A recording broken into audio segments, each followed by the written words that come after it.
Democrat side are watching that race like hawks. This is from FoxNews.com. MIT economist Jonathan Gruber, one of the leading academic defenders of healthcare reform, is taking a little heat here.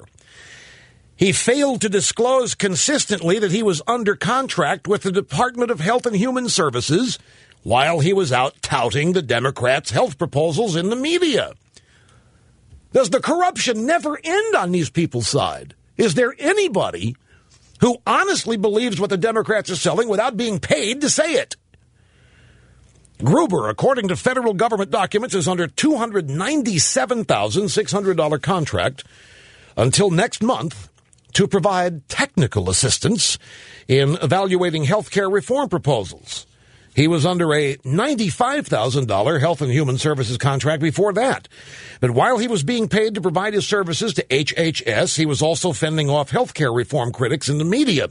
He was one of the prominent analysts to rebut an insurance industry report from PricewaterhouseCoopers in October saying premiums would shoot up if a health care bill passes. So here you've got a dishonest economist, because everybody knows premiums are going to go. There's no way they can't. The government's going to subsidize people who can't afford the mandatory insurance. Now, and the government's going to mandate that insurance companies sell insurance to people the day before they get a heart attack, or the day they get a heart attack, or for pre-existing condition. I'm sorry, there's no way prices are going to come down. Costs may come down for some Americans because they're going to be subsidized, but only Americans who get subsidized, and that's people who family of four under 88 grand, a single person under 43. If you're under those levels, you're going to get subsidized. Everybody else is going to be paying through the roof for the subsidies. There's no, it's just absurd. And so PricewaterhouseCoopers does this analysis, and they come out with this. And here's this MIT economist refuting it because he's on a take. And you remember when Armstrong Williams was found to be involved in some Bush administration agency, all hell broke loose. And Armstrong had to go out there and apologize and resign, and they kept it up for a week or two about all these nefarious activities going on.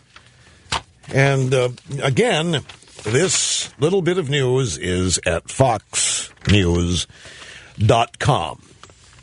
Now, I want to change directions here just before we hit this break, because there's some people out there that I think we need to acknowledge. You know, wherever you go in this country, and in many places in the country right now, the story that's on everybody's mind has nothing to do with what's going on in Washington. The story is the cold. The story is what is happening to people, their businesses, and their crops because of this unexpected cold. I mean, for all these years, we've been hearing about global warming, and nobody forecast this cold front. Nobody forecast this cold spell. Nobody